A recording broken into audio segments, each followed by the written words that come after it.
ഞാൻ നല്ല അഭിനേതാവാണെന്ന് ഞാൻ വിശ്വസിക്കണമെങ്കിൽ അത് മറ്റുള്ളവരോട് വിശ്വസിക്കണം. ഞാൻ മാത്രം പറഞ്ഞിട്ട് കാര്യം. ഞാൻ സംവിധായകൻ വിനയനാണ്. ഞാൻ പറഞ്ഞാൽ ശരി.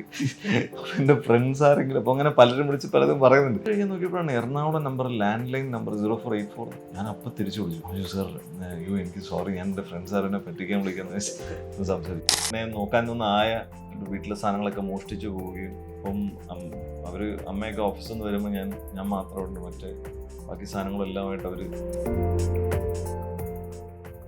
ഒരു 1983 ചെയ്തതിന് ശേഷമാണ് എൻ്റെ പ്രൊഫൈലിൽ പോലും ഞാൻ എൻ്റെ ആക്ടർ എന്ന പ്രൊഫഷനിൽ മാറ്റിയത്. അൽസറേട്ടൻ്റെ ഒരു വിഷമം, അപ്പം വിഷമിച്ചൊരു മെസ്സേജ്, എടാ നിനക്ക് ഞാൻ വിചാരിച്ചു നിനക്ക് നല്ല പടങ്ങൾ വരുമെന്നാണ് ഞാൻ വിചാരിച്ചത്, എന്താ നിനക്ക് സിനിമ വരാതെ?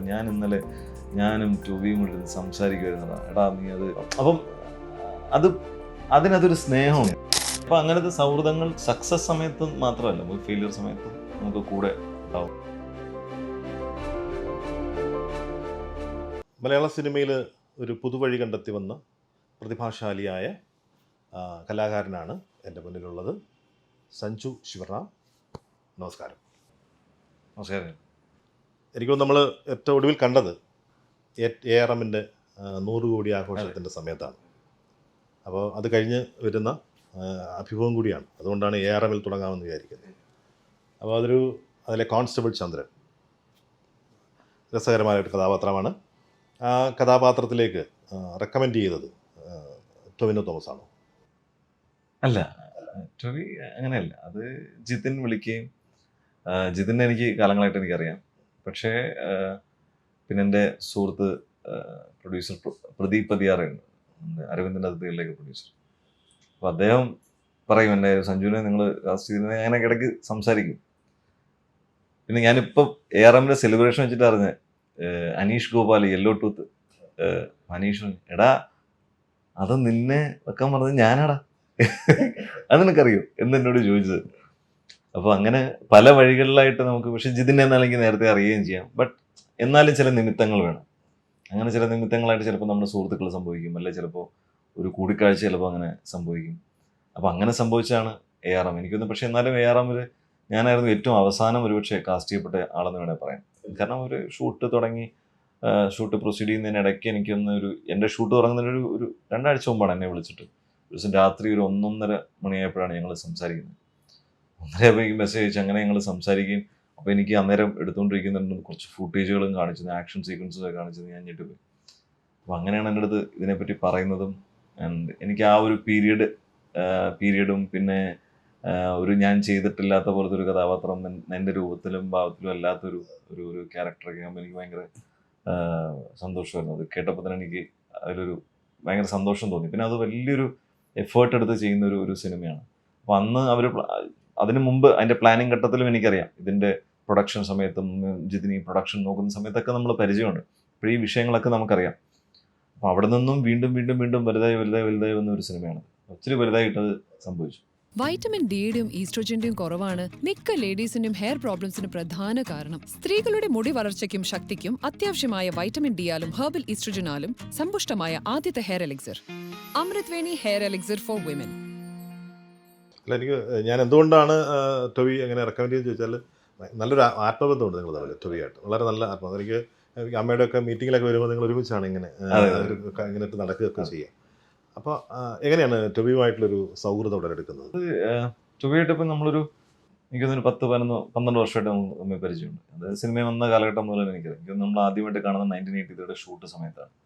അപ്പോൾ ഞങ്ങളവിടെ പളനിയിൽ ഷൂട്ട് ചെയ്യുന്ന സമയത്ത് ടൊവി വെറുതെ ഗ്രിഗറി അവിടെ അഭിനയിക്കുന്നുണ്ട്. ഗ്രിഗറിക്ക് അന്ന് ഷൂട്ട് ഉണ്ടായിരുന്നു. അപ്പോൾ ഗ്രിഗറിയുടെ ഒപ്പം വെറുതെ വന്നാണ് ടൊവി. അന്നാണ് ഞങ്ങൾ ജസ്റ്റ് പരിചയപ്പെടുന്നത്. പിന്നീട് എനിക്കൊന്ന് ഏതോ ഒരു സിനിമയുടെ ഓഡീഷൻ സമയത്ത് ഞങ്ങൾ കണ്ടിട്ടുണ്ട്. അതായിരുന്നു പിന്നീട് നമ്മൾ കാണുന്നത്. ഞങ്ങൾ രണ്ടുപേരും ഒരേ ക്യാരക്ടറിന് ഓഡീഷന് പോയിട്ടുണ്ടായിരുന്നു. അത് സംഭവിച്ചില്ല. അത് ജയ എന്ന് പറഞ്ഞിട്ടൊരു IPL ഒക്കെ ആഡൊക്കെ ചെയ്തിട്ടുള്ള ഒരു ലേഡിയാണ്. പുള്ളിക്കാരി ചെയ്യുന്ന സിനിമയായിരുന്നു. മഞ്ജു വാര്യരും അങ്ങനെയൊക്കെ അഭിനയിക്കുന്ന ഒരു സിനിമ. അത് സംഭവിച്ചില്ല. പിന്നെ അപ്പോൾ അതിൻ്റെ ഓഡീഷൻ വെച്ചാണ് പിന്നെ നമ്മൾ കാണുന്നത്. പിന്നെ കാണുന്നത് ഞങ്ങൾ മൺസൂൺ മാംഗോസിൻ്റെ US ഷൂട്ട്. അപ്പോൾ അതിന് പോകാൻ വേണ്ടിയുള്ള തയ്യാറെടുപ്പുകൾ, അതായത് അതിൻ്റെ വിസ ഇൻ്റർവ്യൂ, അങ്ങനെ ഈ പ്രോസസ്സിലെല്ലാം ഞങ്ങൾ ഒരുമിച്ച് അവിടെ നിന്ന് തുടങ്ങിയത്. പിന്നെ ഞങ്ങൾ US ഉണ്ടായിരുന്നപ്പോൾ ഒരു 10-40 ദിവസം നമ്മളവിടെ ഉണ്ടായിരുന്നു ഷൂട്ടിൽ. നമുക്ക് ആ പാടെ 5 ദിവസം 6 ദിവസം കൊണ്ട് ഷൂട്ടുള്ളൂ.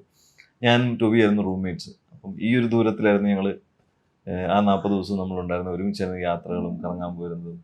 അപ്പോൾ ഒരുപാട് നമ്മൾ സംസാരിക്കും, സിനിമകൾ കാണും, ഒരുമിച്ചിരുന്ന് സിനിമകൾ കാണുകയും അങ്ങനെ കുക്ക് ചെയ്യുകയും രാവിലെ നടക്കാൻ പോകുന്നു, അങ്ങനെ അങ്ങനെ ഓടാൻ പോകുന്നു, അങ്ങനെ എല്ലാം നമ്മൾ ഒരുമിച്ചായിരുന്നു. അപ്പോൾ അന്ന് തുടങ്ങിയൊരു സൗഹൃദമുണ്ട്. അപ്പോൾ നമുക്ക് പരസ്പരം അങ്ങോട്ടും ഇങ്ങോട്ടും അറിയാം. ഇപ്പം നമ്മൾ പറയാതെ തന്നെ ചില കാര്യങ്ങൾ നമുക്ക് മനസ്സിലാവും, നമ്മൾ എന്ത് ഇതിൽ കൂടി കടന്നു പോകുന്നു എന്നൊക്കെ. അപ്പം അങ്ങനെ പല ഇമ്പോർട്ടൻറ്റ് ഘട്ടങ്ങളിലും ഞാൻ ഒരു വളരെ വിഷമിച്ചതെന്നൊരു അവസ്ഥയിൽ എനിക്ക് ഓർമ്മയുണ്ട്. അന്ന് ഒരു സിനിമ ഞാൻ കമ്മിറ്റ് ചെയ്തത് ഞാനല്ല എന്നറിഞ്ഞ് അത് ഞാനൊരു കുറേ നാൾ ആ സിനിമയോടൊക്കെ, അപ്പോൾ അത് പല കാരണത്താൽ അതിൽ നിന്ന് മാറിപ്പോവുകയും, അപ്പോൾ ഞാൻ അറിയുന്ന ആ സ്ഥലത്ത് വെച്ചിട്ട് വേറൊരു സിനിമയുടെ പൂജയുടെ സമയത്താണ് ഞാനത് അവരിൽ നിന്ന് അറിയുന്നത്. അതറിഞ്ഞപ്പോൾ ഞാൻ വല്ലാണ്ട് ഷോക്ക്ഡായിപ്പോയി. അത് ടൊവിക്ക് കൃത്യമായിട്ട് അറിയാം. കാരണം ടൊവിക്ക് ഇതിനെ പറ്റി മൊത്തം കാര്യങ്ങൾ ഞാനത് പറഞ്ഞ് നമ്മൾ സംസാരിച്ചു. കാരണം ടൊവി ആ സിനിമയുടെ ഭാഗമാണ്ടതായിരുന്നു. അപ്പം അങ്ങനെ നമുക്ക് നന്നായിട്ട് അറിയാം. അങ്ങനെ ഞാനങ്ങനെ പതറി നിന്ന ഒരു സമയത്ത് എനിക്ക് എന്ത് ചെയ്യണമെന്ന് അറിയാപ്പോൾ ഞാൻ ആകെ സ്റ്റക്കായിപ്പോൾ നിന്ന സമയത്ത് എനിക്ക് ഓർമ്മയുണ്ട് ടൊവി എൻ്റെ കയ്യിലൊന്നിങ്ങനെ പിടിച്ചത്. അതെനിക്കിപ്പോഴും എനിക്ക് ഓർമ്മയുണ്ട്. അപ്പോൾ അത് ആ സമയം നമ്മൾ പോലും അറിയാതെ, ഞാൻ അയാളോട് പറയാതെ ഇവന് തൊട്ടടുത്ത് നിൽപ്പുണ്ട്, ഇതിൽ നിന്നും അവനൊന്നും കൈ പിടിച്ചിട്ടുണ്ടെങ്കിൽ ഇങ്ങനെ ഒന്ന് പിടിച്ച ഒരു സാധനം എനിക്ക് ഓർമ്മയുണ്ട്. അപ്പോൾ അത് നമ്മൾ പലപ്പോഴും ഇങ്ങനത്തെ ചില മൊമെന്റ്സ് നമ്മളെ കണക്ട് ചെയ്യും ആൾക്കാരുമായിട്ട്. പിന്നെ നമ്മൾ സംസാരിക്കുന്ന അങ്ങനെ കൂടുതലും സിനിമയെ പറ്റി മാത്രമല്ല, പേഴ്സണൽ കാര്യങ്ങളും എല്ലാം സംസാരിക്കും. അപ്പം അങ്ങനെ നല്ലൊരു സൗഹൃദമുണ്ട്. പിന്നെ വർഷങ്ങളായിട്ട് ടൊവി ഇപ്പം ഇത്ര വർഷമായിട്ടും അന്ന് എങ്ങനെയാണോ ഇന്നും അതുപോലൊക്കെ തന്നെ ഒരു വ്യത്യാസവും അവൻ്റെ ജീവിതത്തിൽ സംഭവിച്ചിട്ടില്ല. അവൻ്റെ കരിയറിന് മാറ്റങ്ങൾ വന്നിട്ടുണ്ടായിരിക്കും, പക്ഷേ ടൊവി എന്ന വ്യക്തിക്ക് അങ്ങനെ ഒരു മാറ്റം വന്നിട്ടില്ല. അപ്പോൾ സൗഹൃദം ഇപ്പോഴും നിലനിന്ന് പോകുന്നുണ്ട്. പിന്നെ നമ്മളിപ്പോൾ പലപ്പോഴും ഇപ്പോൾ ഞങ്ങൾ അന്നേരം ഒരുമിച്ച് അലൻ സീറേട്ടനും ഒക്കെ, അപ്പോൾ അലൻ സീറേട്ടൻ ഒരിക്കലും എനിക്കൊരു വോയിസ് നോട്ട് അയച്ചു. ഞാൻ ആ സമയത്ത് എനിക്ക് സിനിമയില്ലാതെ ഇങ്ങനെ ഇരിക്കുന്ന സമയത്ത്, ഭയങ്കര ടെൻഷൻ അടിച്ചിരിക്കുന്ന സമയത്ത് അലൻ സീറേട്ടൻ്റെ ഒരു വിഷമം, അപ്പം വിഷമിച്ചൊരു മെസ്സേജ്, എടാ നിനക്ക് ഞാൻ വിചാരിച്ചു നിനക്ക് നല്ല പടങ്ങൾ വരുമെന്നാണ് ഞാൻ വിചാരിച്ചത്, എന്താ നിനക്ക് സിനിമ വരാതെ? ഞാനും ടൊവിയും കൂടി ഇരുന്ന് സംസാരിക്കുമായിരുന്നടാ, എടാ നീ അത്. അപ്പം അതിനതൊരു സ്നേഹമുണ്ട്, കരുതലുണ്ട്. അപ്പം ഇവർ തമ്മിൽ അത് സംസാരിച്ചിട്ട് പുള്ളി എൻ്റെ അടുത്ത് അതിനെപ്പറ്റി പറഞ്ഞൊരു വോയിസ് എൻ്റെ അടുത്ത് ഇപ്പോഴും കിടപ്പുണ്ട്. അപ്പോൾ എനിക്കത് കേട്ടപ്പോൾ ഭയങ്കര സന്തോഷം തോന്നി. ഞാൻ രാത്രിയായിട്ടാണ് ആ മെസ്സേജ് കണ്ട് ഞാൻ അന്നേരത്തിൻ്റെ ഇരുന്ന് കേട്ടു. എനിക്ക് ഭയങ്കര സന്തോഷവും നമ്മുടെ കണ്ണ് നിറയും. അങ്ങനെ ആൾക്കാരുടെ അലൻ സീറേട്ടനൊക്കെ അങ്ങനെ നമുക്ക് അത്രയും ബന്ധമുള്ള ഒരാളാണ്. ഞങ്ങൾ ഇതേ സിനിമയുടെ ഭാഗമായിട്ട് തന്നെ. അപ്പോൾ അത്രയ്ക്കൊരു വേറൊരു തരത്തിലുള്ള ഒരു ബന്ധം ഉണ്ട്. ഇങ്ങനെ ഞാൻ ആ ബന്ധങ്ങളിൽ ഞാൻ ഒരുപാട് വിശ്വസിക്കുന്നു. അങ്ങനത്തെ ഒരുപാട് നല്ല സുഹൃത്തുക്കൾ നമുക്ക് സിനിമയിലുണ്ട്. എനിക്ക് അതൊരു ബന്ധമാണ് ടൊവിനായിട്ടുള്ളത് അല്ലേ? അതെ. അതാണ് നമുക്ക് എപ്പോഴെങ്കിലും ഒരു വീഴ്ച വരുമ്പോൾ, അല്ലെങ്കിൽ നമുക്ക് ഒന്ന് വീണ് പോകുന്നു പറയുമ്പോൾ ഒന്ന് താങ്ങാവേണ്ട, അല്ലെങ്കിൽ നമ്മുടെ ഹൃദയത്തിൽ തൊടുന്ന ആൾക്കാർ തന്നെയാണ് ഏറ്റവും നല്ല. പിന്നെ അതിപ്പോൾ നമുക്ക് സിനിമയിൽ ഇപ്പോൾ ഇപ്പം അങ്ങനെ നല്ല സുഹൃത്തുക്കൾ എനിക്കുണ്ട്. എനിക്ക് പ്രശാന്ത് അലക്സാണ്ടർ വളരെ അടുത്ത സുഹൃത്താണ്. ഒരു ബ്രദറിനെ പോലെയാണ് അദ്ദേഹം. ഇപ്പോൾ നമുക്ക് എന്നെ വഴക്ക് പറയാനും എനിക്ക് വേണം തിരിച്ചും വഴക്ക് പറയാൻ സ്വാതന്ത്ര്യമുള്ള ഒരാളാണ്. അപ്പോൾ അങ്ങനെ ആ ഒരു ഫാമിലി ആയിട്ടാണല്ലോ അത്രയും നല്ലൊരു ബോണ്ടുണ്ട്. വിനയ് നല്ല സുഹൃത്താണ്, സൈജു നല്ല സുഹൃത്താണ്. അങ്ങനെ നല്ല നല്ല കുറേ സുഹൃത്തുക്കൾ നമുക്ക് സിനിമയിലുണ്ട്. സൗഹൃദങ്ങൾക്കിടയിലാണ് ഇപ്പോൾ പ്ലേസ് ചെയ്യപ്പെട്ടിരിക്കുന്നത് അല്ലേ? ഡെഫിനറ്റ്ലി. അതായത് ഇതൊന്നും സിനിമാ ബന്ധങ്ങളല്ല. നമ്മൾ സിനിമയിൽ ഒരുമിച്ച് വർക്ക് ചെയ്തുകൊണ്ടോ അങ്ങനെയൊന്നുമല്ല. പലരുമായിട്ട് എൻ്റെ ഏറ്റവും അടുത്ത സുഹൃത്തുക്കളായിട്ട് ചിലപ്പോൾ എൻ്റെ ഏറ്റവും കുറവായിരിക്കും ചിലപ്പോൾ അഭിനയിച്ചിട്ടുണ്ടാവും. പക്ഷെ എന്നാലും ഞങ്ങൾ എവിടെയെങ്കിലുമൊക്കെ ഇങ്ങനെ കണക്റ്റഡ് ആണ്. ഞാനും പ്രശാന്തേട്ടനെന്ന് പറഞ്ഞാൽ നമ്മൾ പോലും അറിയാതെ എവിടെ പോയാലും ഞങ്ങൾ എങ്ങനെയും കണക്ട് ചെയ്ത അവസാനം നമ്മൾ നീയുണ്ട് ഞാനുണ്ട് എന്ന് പറയുന്ന പോലത്തെ അവസ്ഥയിലേക്ക്. നിങ്ങളുടെ ബർത്ത്ഡേ ചില കേക്ക് കണ്ടിക്കലൊക്കെ ചില വീഡിയോകളൊക്കെ കണ്ടിട്ടുണ്ട്. അതെ. അപ്പം നമ്മൾ പലപ്പോഴും അങ്ങനെ ഒരുമിച്ച് വരിക. അപ്പം അങ്ങനത്തെ സൗഹൃദങ്ങൾ നമുക്ക് ഈ സക്സസ് സമയത്തും മാത്രമല്ല, നമുക്ക് ഫെയിലിയർ സമയത്തും നമുക്ക് കൂടെ ഉണ്ടാവുക. ഏതായാലും സഞ്ജുവിനെ കുറിച്ച് നമ്മൾ സംസാരിച്ചു തുടങ്ങുമ്പോൾ, അല്ലെങ്കിൽ കരിയർ സ്റ്റാർട്ട് ചെയ്യുന്നത് നീക്കോ നാജ എന്ന് പറയുന്ന നിന്നെയും കൊല്ലും ഞാനും ചാവും എന്ന് പറയുന്ന അതൊരു സിനിമയിലൊരു വഴിമാറ്റം വന്നൊരു സിനിമ തന്നെയാണ്. അതിലാണ് തുടക്കം, കരിയർ തുടങ്ങുന്ന ഗിരീഷാണ് എൻ്റെ സംവിധായകൻ അല്ലേ? പക്ഷേ നേരത്തെ പറഞ്ഞ പോലെ മലയാള സിനിമയിൽ അങ്ങനെ ഗോഡ് ഫാദറുകളൊന്നുമില്ല, അല്ലെങ്കിൽ സിനിമ കുടുംബത്തിലും അങ്ങനെ സിനിമയോട് ഉള്ള ഒരു പശ്ചാത്തലമൊന്നുമില്ല. അങ്ങനെ ഒരാൾ ഈ ഗിരീഷിലേക്കും ഈ നീക്കോ ഞാൻ ചാനലിലേക്കും ഒക്കെ എത്തിപ്പെട്ടത് എങ്ങനെയാണ്? അത് ഞാൻ പൂർണ്ണമായിട്ടും വിശ്വസിക്കുന്നത് അത് നമ്മളുടെ ഇൻറ്റൻഷൻ അല്ലെങ്കിൽ ഇൻറ്റൻറ്റ് കറക്റ്റായിരുന്നു എന്നുള്ളതാണ്. ഞാൻ അവിടെ എനിക്ക് ഒരു മാർക്ക് കൊടുക്കുന്ന എൻ്റെ ഇൻറ്റൻറ്റ് കറക്റ്റ് ആയിരുന്നുകൊണ്ട് മാത്രമായിരിക്കണം ഞാൻ അത് സംഭവിച്ചത്. അതല്ലാതെ ഞാൻ അതിനെ ഒരു ഫിസിക്കലി ഞാൻ അങ്ങനെ ചേസ് ചെയ്യുക ആയിരുന്നു എന്ന് എനിക്കറിയില്ല. കാരണം അതിന് മുമ്പ് ഞാൻ ഒരുപാട് ഡയറക്ടർമാരെ കാണാൻ പോയിട്ടില്ല, ഒരുപാട് പേര് അങ്ങനത്തെ കഥകൾ പക്ഷെ എനിക്ക് ഉള്ളിൽ അത്രയും സംഘർഷങ്ങളുണ്ടായിരുന്നു എനിക്ക്. കാരണം എനിക്ക് സിനിമയിൽ എത്താൻ പറ്റുന്നില്ല, അതിനുവേണ്ടി എന്ത് ചെയ്യാൻ പറ്റും. ഞാനപ്പോൾ എവിടെയും ഓപ്പർച്യൂണിറ്റി നോക്കിയിരിക്കുകയും എന്നാൽ ചിലപ്പോൾ നമുക്കത് ഉപയോഗിക്കാൻ പറ്റാതെ വരികയും നമുക്ക് ഒരു റോള് ചിലപ്പോൾ ഒരു സംവിധായകനെ കണ്ടാൽ നമുക്ക് റോള് ചോദിക്കാൻ തോന്നില്ല. കാരണം അത് തന്നെയായിരിക്കും എല്ലാവരും ചോദിക്കുന്നത്, എല്ലാവരും അതായിരിക്കും ചോദിക്കുന്നത്. അപ്പം എങ്ങനെയാണ് ഞാൻ വ്യത്യസ്തനാവുന്നത്, why should they cast me, അല്ലെങ്കിൽ എന്തിനെന്നെ അത്. അപ്പോൾ അത് ആ ഒരു പ്രശ്നം എപ്പോഴും ഉണ്ടായിരുന്നു. നമ്മളൊരു നടനാണെന്ന് എനിക്ക് വേണമെങ്കിൽ പറയാം, പക്ഷെ അത് നടനായി ഭവിക്കണം, അത് ആൾക്കാരോട് അംഗീകരിക്കുമ്പോഴാണ് നമ്മൾ നടനാവുന്നത്. അല്ലാതെ ഞാൻ എൻ്റെ സിനിമയിൽ വന്നതിന് ശേഷം ഞാനൊരു ഒരു 1983 ചെയ്തതിന് ശേഷമാണ് എൻ്റെ പ്രൊഫൈലിൽ പോലും ഞാൻ എൻ്റെ ആക്ടർ എന്ന പ്രൊഫഷനിൽ മാറ്റിയത്. കാരണം അപ്പോഴാണ് എനിക്ക് തോന്നിയത് കുഴപ്പമില്ല എന്നെനിക്ക് ഇത് തോന്നുന്നത്. അപ്പം അതൊരു വലിയ ഒരു പ്രോസസ്സും ഇത് വലിയൊരു ഉത്തരവാദിത്വമാണ് നമ്മളത് ചെയ്യുന്നത്. അപ്പം ആ സമയത്ത് ഇതിലേക്ക് വരാൻ വേണ്ടി എനിക്ക് ഹെൽപ്പ് ചെയ്തത് ഇതൊക്കെയാണ്.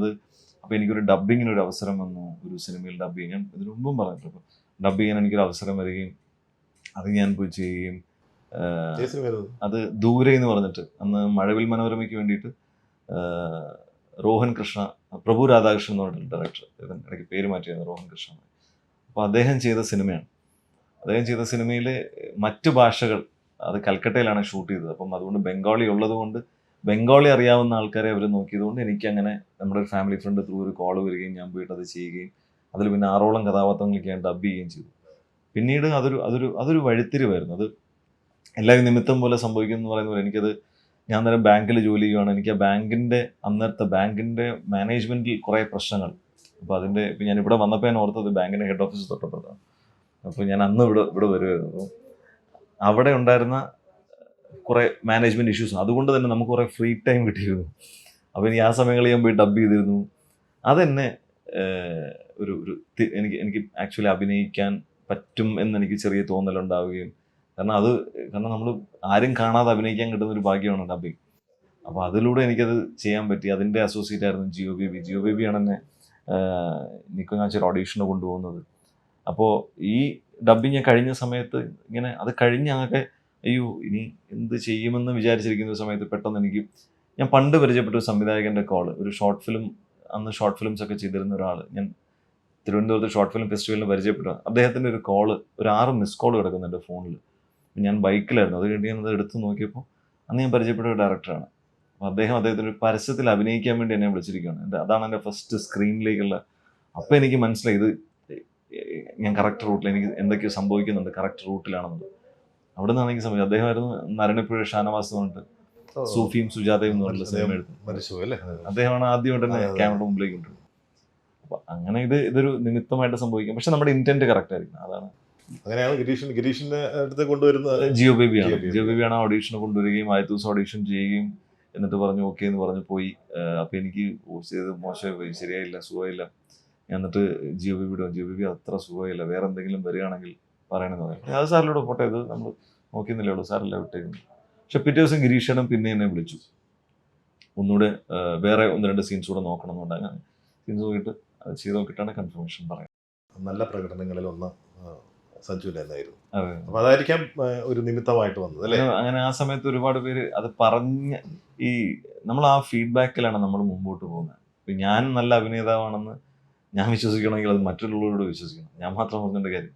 അപ്പം അങ്ങനെ ആളുകൾ അത് പറയുമ്പോൾ എനിക്കിപ്പോഴും ഓർമ്മ, എനിക്ക് ആദ്യം ആ സമയത്ത് വന്നൊരു കോള്, ഒരു സിനിമ ഇൻഡസ്ട്രിയിൽ നിന്ന് എനിക്ക് വന്നൊരു കോള് വിനയൻ സാറിൻ്റെ ആയിരുന്നു. പക്ഷെ ഞാൻ വിചാരം കളിയാക്കാൻ വിളിച്ചാൽ മതി. അപ്പോൾ ഞാൻ സംവിധായകൻ വിനയനാണ് എന്ന് പറഞ്ഞപ്പോഴത്തേക്ക് ഞാൻ പറഞ്ഞു ശരി. എൻ്റെ ഫ്രണ്ട്സ് ആരെങ്കിലും, അപ്പോൾ അങ്ങനെ പലരും വിളിച്ച് പലതും പറയുന്നുണ്ട്. അപ്പം ഞാൻ സിനിമ നന്നായിരുന്നു, ശരി ഓക്കെ ശരി എന്നൊക്കെ പറഞ്ഞു. ഇല്ല, ഞാൻ എന്നിട്ട് ശരി എന്നൊക്കെ പറഞ്ഞു. അപ്പോൾ ഫോൺ വെച്ചു. ഇത് കഴിഞ്ഞ് നോക്കിയപ്പോഴാണ് Ernakulam number, land line number 0484 എന്നുണ്ട്. ഞാൻ ട്രിവാൻഡ്രത്ത് നിന്ന് വന്നുകൊണ്ടിരിക്കുമല്ലോ. ഞാൻ അപ്പം തിരിച്ചു വിളിച്ചു. സാർ എനിക്ക് സോറി, ഞാൻ എൻ്റെ ഫ്രണ്ട്സ് സാറിനെ പറ്റിക്കാൻ വിളിക്കാന്ന് സംസാരിക്കും. പക്ഷെ അത് ഭയങ്കര സന്തോഷവും അതൊരു വാലിഡേഷനാണ്. അതാണ് ഒരു നമ്മളെ അടയാളപ്പെടുത്തുന്ന ഇടങ്ങളാണ്. നീ ഇവിടെ വേണമെന്ന് പറയാൻ ഒരു കോള് വരുന്നു.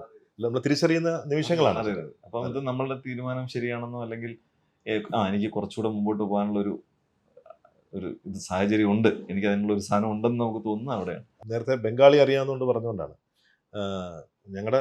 ഞാനും കൊല്ലത്തുകാരനാണ്, ഇതെല്ലാം ഓച്ചറയാണ് സ്വദേശം എന്നറിയാം. പക്ഷേ ജനിച്ചത് കൽക്കട്ടയിലാണ്. അതെങ്ങനെയാണ് ആ കണക്ഷൻ വന്നത്? ബംഗാളി അറിയാവുന്നതുകൊണ്ട് അതിലേക്കുള്ള കണക്ഷൻ? അല്ല, എൻ്റെ പേരൻസ് അവിടെയായിരുന്നു, അവിടെയാണ് വർക്ക് ചെയ്തിരുന്നത്. പക്ഷെ ഞാൻ അവിടെ ജനിച്ചത് ഞാൻ കൽക്കട്ടയിലാണ്. പിന്നെ ഞാൻ നാട്ടിലാണ് വളർന്നത്. ഞാൻ കുറേ നാൾ ഓച്ചിറയിലായിരുന്നു, പിന്നെ കുറച്ച് നാൾ ഇടുക്കിയിലും ഹോസ്റ്റലിലായിരുന്നു. ഇടുക്കിയിലായിരുന്നു കുറച്ച് നാൾ. പിന്നെ തൃശ്ശൂർ ഒരു 10 വർഷം ഉണ്ടായിരുന്നു, സ്കൂളിംഗ് ഒക്കെ ആയിട്ട്. സ്കൂളിംഗ് ഒക്കെ ആയിരുന്നു. പിന്നെ ഡിഗ്രി ഞാൻ കൽക്കട്ടയിൽ ചെയ്യണമെന്ന് എനിക്ക് ആഗ്രഹം ഉണ്ടായിരുന്നു. അങ്ങനെ ഞാൻ കൽക്കട്ടയിൽ പോയി ചെയ്തു. ലാംഗ്വേജിന് വേണ്ടി തന്നെയാണ് സത്യം. അപ്പോൾ ബംഗാളി നന്നായിട്ട് അറിയാം, ഓക്കെ ഓക്കെ ഓക്കെ ഹിന്ദി നന്നായിട്ട് അറിയാം. ഹിന്ദി നന്നായി അറിയാം.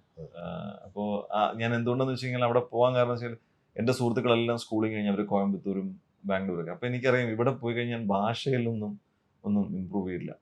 കാരണം ഫ്രണ്ട്സിന് മലയാളികൾ ഞാൻ 12ാം ക്ലാസ് വരെ ഇംഗ്ലീഷ് മീഡിയത്തിൽ പഠിച്ചു. പക്ഷെ നമ്മൾ മലയാളത്തിൽ സംസാരിക്കുന്നു. അപ്പോൾ നമുക്ക് ലാംഗ്വേജ് ഒന്നും. പിന്നെ എന്ന് വെച്ചാൽ കൽക്കട്ടയിൽ പോകുമ്പോൾ എനിക്ക് ലാംഗ്വേജ് കുറച്ച് നന്നാവും. അവിടെ നല്ല കോളേജസ് ഉണ്ട്, അവിടെയാണ് നല്ല കോളേജുള്ളത്, കൊമേഴ്സിന് ഏറ്റവും നല്ല കോളേജ്. അപ്പോൾ അതുകൊണ്ട് ഞാൻ കൽക്കട്ടയിലേക്ക് പോകാമെന്ന്. അല്ലാതെ എനിക്ക് കേരളത്തിൽ പോകാൻ താല്പര്യമില്ലായിരുന്നു. പക്ഷേ അങ്ങനെ അവിടെ പോയി ഞാൻ നിന്നു. അവിടെ 3 വർഷം നിന്നു. അതുകൊണ്ട് എനിക്ക് ആ ഭാഷ എനിക്ക്. മാതാപിതാക്കളെ കുറിച്ച് ഒന്ന് പറയും. അമ്മ അവിടെ ആയിരുന്നു, അമ്മ അച്ഛൻ അവിടെ ആയിരുന്നു. അവിടെ തന്നെ. അമ്മയുടെ പേര്? അമ്മയുടെ പേര് ലീല, അച്ഛൻ്റെ പേര് ശിവരാമപിള്ള. ശിവരാമപിള്ള. ആ ശിവറാമാണ്. അതെ അതെ, ശിവരാമ. അതെ, അദ്ദേഹം ഇപ്പോൾ ഇല്ല. പക്ഷെ ഞാൻ എന്നെ അവിടെ നിന്ന് മരിച്ചോ? അദ്ദേഹം വർഷങ്ങളായിട്ട് ഇല്ല. അപ്പോൾ ഞാൻ അമ്മയുണ്ട് എപ്പോഴും? അമ്മയുണ്ട്, ഒരു സഹോദരി ഉണ്ടല്ലേ? സഹോദരിയുണ്ട്. പക്ഷെ ഞാൻ വളർന്നത് എൻ്റെ അച്ഛൻ്റെ ബ്രദറിൻ്റെ ഒപ്പമാണ്. അതേ നാട്ടിലുണ്ട്. അപ്പോൾ എനിക്ക് അവിടെ വെച്ചിട്ട് നമുക്കൊരു ഒരു ആക്സിഡന്റ് പോലെ സംഭവം വെച്ചാൽ എന്നെ നോക്കാൻ നിന്ന് എന്നെ അവിടെ ഇട്ടിട്ട് വീട്ടിലെ സാധനങ്ങളൊക്കെ മോഷ്ടിച്ചു പോവുകയും, അപ്പം അമ്മയൊക്കെ ഓഫീസിൽ നിന്ന് വരുമ്പോൾ ഞാൻ മാത്രം ഉണ്ട്, മറ്റേ ബാക്കി സാധനങ്ങളെല്ലാമായിട്ട് അവർ പോയി. അപ്പോൾ അങ്ങനെ ഒരു ഭയങ്കര പാനിക്കായപ്പോൾ അന്നത്തെ സാഹചര്യത്തിൽ ഇവർക്ക് രണ്ടുപേർക്കും ജോലിയൊന്നും വിടാൻ പറ്റുന്ന സാഹചര്യമൊന്നും ആയിരുന്നില്ല. അപ്പോൾ അങ്ങനെ എൻ്റെ അച്ഛൻ്റെ ബ്രദർ പറയുന്നു, അവനെ ഇവിടെ കൊണ്ടുവന്നിടത്ത് ഞങ്ങൾ നോക്കാം എന്ന് പറഞ്ഞ് ഞാൻ അങ്ങനെ നാട്ടിലേക്ക് വരികയാണ്. 1 വയസ്സുണ്ടാവും അല്ലേ? ഒരു 9 മാസം. 1 വയസ്സായില്ല, ചെറിയ കുട്ടി. അതെ. ആ സമയം മുതൽ ഞാൻ അവരുടെ ഒപ്പമാണ്. പക്ഷേ ഞാൻ വളർന്നത്, ഞാൻ അവരെയാണ് അച്ഛനെന്നും അമ്മയെന്നും വിളിക്കുന്നത്. അവിടെ 3 മക്കളുണ്ട്. അപ്പോൾ അതിൽ 4ാമനായിട്ടാണ് ഞാൻ വളരുന്നത്. അപ്പോൾ എനിക്ക് അങ്ങനെ ഒരു മിസ്സിങ്ങോ കാര്യങ്ങളോ പ്രശ്നങ്ങളോ ഉണ്ടായിട്ടില്ല. അപ്പോൾ എനിക്ക് സത്യം എനിക്ക് വേണമെങ്കിൽ പറയാം, എനിക്ക് പെയർ ഓഫ് പേരൻസ് എന്ന് എനിക്ക് വേണമെങ്കിൽ പറയാം. അല്ല, നമുക്ക് കിട്ടുന്ന സ്നേഹം കിട്ടുന്നത് അവിടെ ആണല്ലോ. അവിടെയാണ് നമ്മുടെ അച്ഛനും അമ്മയും ഒക്കെ ഉള്ളത്, സഹോദരങ്ങളൊക്കെ ഉള്ളത്. അതെ. അപ്പം അങ്ങനെ ഒരു ഇപ്പം അച്ഛനില്ല എന്നുള്ള ഒരു ഇതിൽ നിന്നും പക്ഷെ എനിക്ക് എല്ലാവരും ഉണ്ടെന്നുള്ളൊരു ഫീലിംഗ് ഉണ്ടായിരുന്നു. പിന്നെ ഞാൻ പക്ഷേ ഹോസ്റ്റലിലൊക്കെ ആയിരുന്നു. കൊൽക്കട്ടയിൽ പോകുന്നത് പിന്നെ ഡിഗ്രിക്ക് വേണ്ടിയിട്ടാണ്. അതെ. എനിക്ക് പിന്നെ സംബന്ധിച്ച് എനിക്ക് പിന്നീട് കൽക്കട്ടയ്ക്ക് പോകാൻ എനിക്ക് ഇഷ്ടമല്ലായിരുന്നു. അപ്പോൾ അമ്മ എന്നെ പലപ്പോഴും അവിടെ പഠിക്കാം, സ്കൂളിങ് അവിടെ ചെയ്യാന്ന് പറഞ്ഞിട്ട് പലപ്പോഴും എന്നെ കൊണ്ടുപോകാൻ നോക്കി. പക്ഷെ എനിക്ക് കൽക്കട്ടയ്ക്ക്, എനിക്ക് നാട്ടിൽ ഇവരെയൊന്നും വിട്ടിട്ട് എനിക്ക് പോകാൻ വയ്യ എന്ന് പറഞ്ഞിട്ട് ഞാൻ അങ്ങനെ വഴക്കായിരുന്നു. അങ്ങനെ ഞാൻ പക്ഷെ ഇവിടെ ശരിക്കും പഠിച്ചില്ലെങ്കിലോ എന്ന് വെച്ചിട്ട് അമ്മ എന്നെ ഹോസ്റ്റലിലാക്കുകയും അങ്ങനെ ഞാൻ എൻ്റെ സ്കൂളിങ് കംപ്ലീറ്റ് ചെയ്തു. എനിക്കൊന്ന് ഏറവൻ്റെ ഇതിൽ വെച്ചിട്ടാണ് പറഞ്ഞത്, ബ്ലസ്സി സിനിമയുടെ സമയത്ത് ഓഡിഷനോ മറ്റേ പോയെന്ന കാര്യമൊക്കെ. എന്നിട്ട് നാട്ടിലൊക്കെ പറഞ്ഞു നടന്നു എന്ന് പറഞ്ഞിട്ട് ഞാൻ പ്രസംഗം കേട്ടു. എന്തായിരുന്നു ആ സംഭവം? കൊൽക്കട്ട ഉള്ളപ്പോഴാണോ? ഞാൻ കൽക്കട്ട ഉള്ളപ്പോൾ. അപ്പോൾ ഞാൻ അവിടെ കൽക്കത്ത ന്യൂസിന്റെ ഷൂട്ടിംഗ് നടക്കുന്ന സമയമായിരിക്കും. അതെ അതെ. ഞാനപ്പോൾ എനിക്ക് ഈ കാഴ്ചയും തന്മാത്രയും ഒക്കെ കണ്ടിട്ട് എനിക്ക് തന്മാത്രയ്ക്ക് മുമ്പ് പോലെ എനിക്ക് അദ്ദേഹത്തോട് ഭയങ്കര ആരാധന, എനിക്ക് ഭയങ്കര ഒത്തിരി ഇഷ്ടമായിരുന്നു. അപ്പോൾ അന്ന് അങ്ങനത്തെ ഒരു കൈൻഡ് ഓഫ് സിനിമ, ആ സിനിമ ഇപ്പോൾ കാഴ്ച എന്ന് പറയുന്ന സിനിമ കമേഴ്ഷ്യലി വയബിൾ ആവുന്ന സിനിമകളല്ല ആ സബ്ജക്റ്റ് പൊതുവെ അന്നൊക്കെ. പക്ഷെ അത് നമുക്ക് കമേഴ്ഷ്യലിയും ഭയങ്കരമായിട്ട് നമുക്ക് സക്സസ്ഫുൾ ആയ ഒരു സിനിമ. അദ്ദേഹത്തെ പിന്നെ പത്മരാജന്റെ ശിഷ്യൻ എന്നൊക്കെ പറഞ്ഞിട്ടുള്ള ആ ഒരു ഏറ്റവും പ്രിയപ്പെട്ട ശിഷ്യൻ. അതെ. അപ്പം അങ്ങനെ ഒരു ഇഷ്ടം വളരെ കൂടുതലുണ്ടായിരുന്നു. അപ്പം അങ്ങനെ വന്നപ്പോഴാണ് ഒരിക്കലും ഇതുപോലെ തന്നെ ഏതോ ഒരു മാസികയിൽ അവിടെ, അപ്പോൾ ഇവിടെ കുറേ കാലം കഴിഞ്ഞിട്ട് ആ മാസിക കിട്ടും. അപ്പോൾ അത് മോഹൻലാലിൻ്റെ അടുത്ത ചിത്രം പ്ലസ് ഈ ചിത്രം ഇങ്ങനെ മോഹൻലാൽ ഒരു സെക്രട്ടേറിയറ്റ് ഉദ്യോഗസ്ഥനായിട്ടെന്നൊക്കെ പറഞ്ഞിട്ടൊരു വാർത്ത വരും, ഏകദേശം ഒരു സാധനം നെടുമുടി വീണു. അപ്പം നമ്മൾ ഊഹിക്കുമല്ലോ കഥ ഇതായിരിക്കും, സെക്രട്ടേറിയറ്റ് ഉദ്യോഗസ്ഥൻ എന്നൊക്കെ പറഞ്ഞു വരുമ്പോൾ ഇപ്പോൾ ഒരു ഇച്ചിരി സീനിയർ ആയിട്ടുള്ള ആളാണ്. അപ്പം അദ്ദേഹത്തിനൊരു സഹോദരൻ ഉണ്ടായിരിക്കും. അപ്പോൾ ഇങ്ങനെ വെച്ചാൽ ഞാൻ ഒരിക്കൽ ട്രെയിനിൽ വരുമ്പോൾ ഞാനിങ്ങനെ എവിടേക്കാണ് പോകുന്നത്, അപ്പം നാട്ടിലേക്ക് വരിക കൽക്കട്ടയിൽ. അപ്പം എവിടേക്കാന്ന് ചോദിച്ചപ്പോൾ ഞാൻ പറഞ്ഞു ഞാൻ ഇങ്ങനെ ഷൂട്ടുണ്ട്, ബ്ലസ്സി സിനിമയുടെ മോഹൻലാൽ സിനിമയുടെ ഷൂട്ടാണ്. ഓ ആണോ, അഭിനയിക്കുന്നത്? അതെ അതെ. അതിലെന്താ ചെയ്യാൻ പറഞ്ഞു. മോഹൻലാലിൻ്റെ അനിയനായിട്ടാണ് എന്ന് പറഞ്ഞു. അപ്പോൾ അത് പറഞ്ഞപ്പോൾ അവർ ആണോ ഓ കൺഗ്രാറ്റ്സ് എന്നൊക്കെ പറഞ്ഞു. അതേ ഞാൻ കുറച്ച് നേരം അവരെ വാച്ച് ചെയ്തു. അവർ വിശ്വസിച്ചു എന്ന് മനസ്സിലായപ്പോഴാണ് നമുക്കൊരു ആൾക്കാരെ വിശ്വസിക്കുകയല്ലേ ഞാൻ നടനാന്നൊക്കെ പറഞ്ഞു. അപ്പം അത് പിന്നെ ഞാൻ കുറച്ച് നാൾ കൊണ്ടുപോയി. പിന്നെ വെറുതെ ആയാലും ചിലപ്പോൾ ചില സുഹൃത്തുക്കളോട് വെറുതെ പറയും ഞാൻ സിനിമയിൽ അഭിനയിക്കാൻ പോകണം, ലോഹിദാസിൻ്റെ അടുത്ത സിനിമ. പിന്നെ പല ഘട്ടങ്ങൾ പലയിടത്തായിട്ട് ലോഹിദാസിൻ്റെ അടുത്ത സിനിമയിൽ ഏത് പടം എന്ന് വെച്ചാൽ ഞാൻ പറഞ്ഞു സാത്താൻ എന്നാണ് പടത്തിൻ്റെ പേര്. നിങ്ങൾ കണ്ടില്ലേ മറ്റേ സ്റ്റോപ്പ് വയലൻസ് എന്ന് പറഞ്ഞ സിനിമ, അതിൻ്റെ ലാസ്റ്റിൽ എഴുതി കാണിക്കുന്നുണ്ടല്ലോ സാത്താൻ. അത് ഞാൻ ആയിരിക്കുന്നു അങ്ങനെ വെറുതെ പറയും. പക്ഷെ അതൊക്കെ വർക്ക് ചെയ്യും. അതൊക്കെ ഏതൊക്കെയോ തരത്തിലുള്ള മാനിഫെസ്റ്റേഷൻസ് ആണ്. അത് വർക്ക് ചെയ്യും. ഞാനിപ്പോൾ ഈ അങ്ങനെ നമ്മൾ ഇഷ്ടമുള്ള ആൾക്കാരെ പറ്റി ഇപ്പം ശ്യാം പ്രസാദ് സാറ്, ലാൽ ജോസ് സാറ്, അപ്പോൾ അവരൊക്കെയാണ് ആ സമയത്ത് ഇങ്ങനെ നമ്മളെ ഇൻഫ്ലുവൻസ് ചെയ്യുന്ന ആൾ. അപ്പോൾ അങ്ങനെ അവരുടെ ഈ ലാൽ ജോസ് സാറിൻ്റെയും ശ്യാം പ്രസാദ് സാറിൻ്റെയും ശിഷ്യനാണ് ഗിരീഷ് ചേട്ടൻ. അപ്പം ഞാൻ ഗിരീഷ് ചേട്ടനൊപ്പം വർക്ക് ചെയ്യുമ്പോൾ എനിക്ക് ഇത് തോന്നിയിരുന്നു. ഒരു കണക്ഷൻ നോക്കല്ലേ. അതെ. അപ്പം ഈ ബ്ലെസ് സാറ് കൽക്കട്ടയിൽ പിന്നീട് ഇപ്പം ഞാൻ ഈ ഒരു ഇത് ഉണ്ടപ്പോൾ എൻ്റെ വൈഫ് അശ്വതി അന്ന് കൽക്കട്ടയിലാണ്. അപ്പോൾ അശ്വതിൻ്റെ സുഹൃത്താണെന്ന്. അപ്പോൾ ഞങ്ങൾക്ക് ഒരുപാട് കോമൺ ഫ്രണ്ട്സ് ഉണ്ട്. അപ്പോൾ അശ്വതിക്ക് അറിയാം ഞാൻ ഈ സിനിമ എനിക്ക് ഭയങ്കര ഇഷ്ടമാണ്, സിനിമ താല്പര്യങ്ങളൊക്കെ. അപ്പോൾ ബ്ലെസ് സാർ കൽക്കട്ടയിൽ വന്നപ്പോൾ അശ്വതി എന്നോട് പറഞ്ഞു ബ്ലെസ് സാർ ഇവിടെ വന്നിട്ടുണ്ട്. അപ്പോൾ ഞാൻ ചോദിച്ചു എവിടെ താമസിക്കുന്ന അറിയുമെന്ന് ചോദിച്ചു. പറഞ്ഞു ഞാൻ അച്ഛനോട് ചോദിക്കട്ടെ എന്ന് പറഞ്ഞപ്പോൾ അശ്വതിയുടെ അച്ഛനാണ് അവിടെ എല്ലാം അറേഞ്ച് ചെയ്തതും ബ്ലെസ് സാറിനെല്ലാം അവിടെ സെറ്റ് ചെയ്തത്. അദ്ദേഹമായിരുന്നു കൽക്കട്ട ന്യൂസ് എന്ന പടത്തിൻ്റെ പിന്നീട് കൽക്കട്ട ന്യൂസിൻ്റെ എക്സിക്യൂട്ടീവ് പ്രൊഡ്യൂസർ എടുക്കുന്നതും ലൈൻ പ്രൊഡ്യൂസർ എടുക്കുന്നതും അദ്ദേഹമാണ്. അപ്പോൾ ഞാൻ അദ്ദേഹത്തെ പോയി കണ്ടു, ബ്ലെസ് സാറിനെ പോയി കണ്ടു. ഞാനിങ്ങനെ വന്ന് ഫ്രീ ആണ് അദ്ദേഹം. ഞാൻ കുറേ എനിക്കൊരു 3/4 മണിക്കൂർ 1 മണിക്കൂറോട് അദ്ദേഹത്തോട് സംസാരിച്ചിട്ടുണ്ട്. അപ്പോൾ അദ്ദേഹം ഇങ്ങനെ പറയുന്ന കൂടെ അപ്പോൾ ഞാൻ ഈ സിനിമ ആഗ്രഹങ്ങളൊക്കെ പറഞ്ഞപ്പോൾ അദ്ദേഹം പറഞ്ഞു ഞാൻ എൻ്റെ ഫാമിലിയിൽ നിന്ന് ആരും ഇങ്ങനെ സിനിമയിലോടൊന്നും താല്പര്യം അങ്ങനെയൊന്നും ഉണ്ടായിട്ടൊന്നുമില്ല. പക്ഷേ ഞാൻ ഒരു സംവിധായകനാവാൻ വേണ്ടി ഞാൻ പുറപ്പെട്ടു വന്നപ്പോൾ ആരുടെയും സപ്പോർട്ടില്ല. അപ്പോൾ എനിക്ക് 18 വർഷമോ 20 വർഷമോ ഞാൻ എടുത്തു എനിക്ക് ഇതിലേക്ക് എത്താൻ.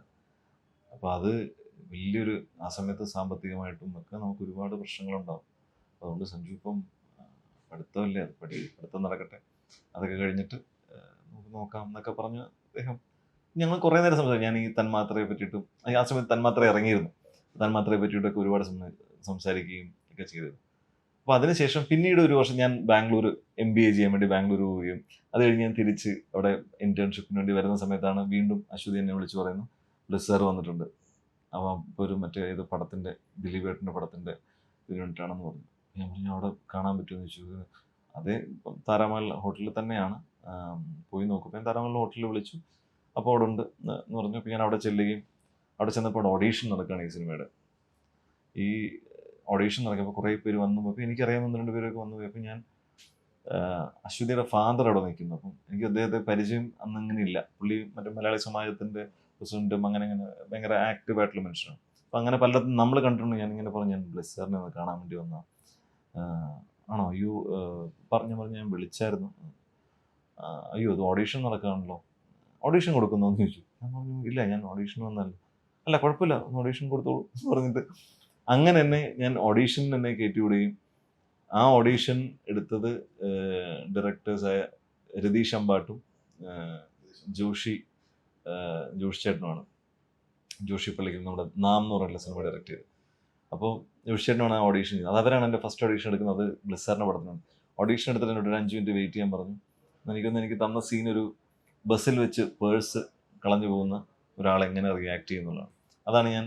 അപ്പോൾ അത് എനിക്കത് തന്ന ഞാൻ ബാംഗ്ലൂർ പോയിട്ട് എനിക്ക് ആദ്യത്തെ ദിവസം എനിക്ക് പറ്റിയ സംഭവം എന്ന് പറഞ്ഞാൽ എൻ്റെ പേഴ്സ് കളഞ്ഞു എന്നുള്ളതാണ് ബസ്സിൽ നിന്ന് ഫസ്റ്റ് ഡേ. അപ്പോൾ എനിക്കത് എനിക്ക് ഓർമ്മ എനിക്ക് പേഴ്സ് എനിക്ക് തിരിച്ചു കിട്ടുകയും ചെയ്തു. ഞാൻ അന്ന് അവിടെ ഒരു പെർഫോമൻസ് നടത്തിയിരുന്നു ബസ്സിൽ. അപ്പോൾ അങ്ങനെ തന്നെ ബ്ലെസ് സാറിൻ്റെ അടുത്ത് നിന്ന് അവരവിടെ നിന്ന് ആ ഓഡീഷൻ കൊടുത്തതിന് ശേഷം ബ്ലെസ് സാറിൻ്റെ അടുത്ത് കൊണ്ടുപോവുകയും ബ്ലെസ് സാറിന് കുറച്ച് സംസാരിക്കും. അതിനുശേഷം പിന്നീട് എന്നെ ഒരു ദിവസം സെറ്റിലേക്ക് വിളിപ്പിച്ചിട്ട് ഒന്നും പുള്ളി സംസാരിച്ചില്ല. അപ്പം ഞാൻ വിചാരിച്ചു വെറുതെ ഞാൻ എങ്ങനെ അവിടെ എനിക്കറിയില്ല, എന്നെ നേരിട്ട് സംസാരിക്കുമ്പോൾ പുള്ളി എന്നെ വിളിച്ച് അവിടെ നിർത്തി. ഞാൻ കുറേ നേരം അവിടെ നിന്ന് ഫുൾ ഡേ അവിടെ വെയിറ്റ് ചെയ്ത് നിന്നു. അവസാനം വൈകുന്നേരം ഒന്നും പറഞ്ഞില്ല, ഞാനങ്ങ് പോയി. അത് കഴിഞ്ഞ് പിന്നെ കുറച്ച് ദിവസം കഴിഞ്ഞപ്പോൾ എന്നെ വിളിച്ചിരുന്നു.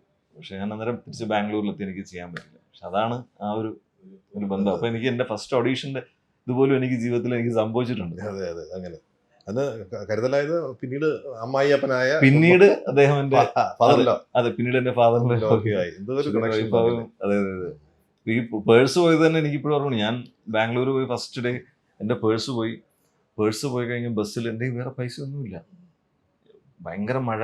ബസ്സിൽ നിന്നിട്ട് ഞാൻ ആരോട് പറയും?